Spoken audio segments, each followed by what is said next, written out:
Yung bumili ka ng desktop computer pero walang Wi-Fi. Ano ang gagawin mo? Bumili ka lang ng PCI card or Wi-Fi card. Ang binili ko ay ang AX3000. Tignan natin kung gaano kadali ito ikabit at gaano ito kabilis kumonek sa internet via Wi-Fi.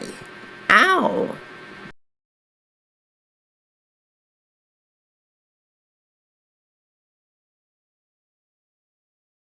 Napakasimple lang po ng design, isasalpak lang po yan sa motherboard. Madali lang.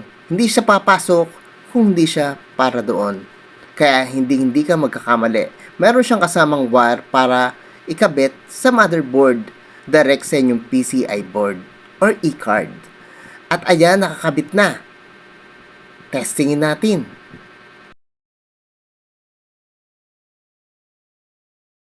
Make sure na mahigpit lang. Tignan natin kung gumagana. Binuksan ng computer at ayan, nakakadetect na siya ng Wi-Fi signal.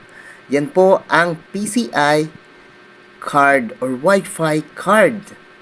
Kaya, hindi nyo na kailangan dalhin pa sa mga computer technician para maikabit nyo to sa inyong bagong PC or sa second-hand PC.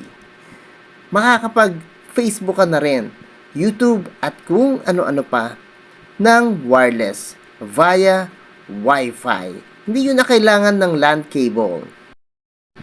Gayang kadali magkabit ng wireless Wi-Fi.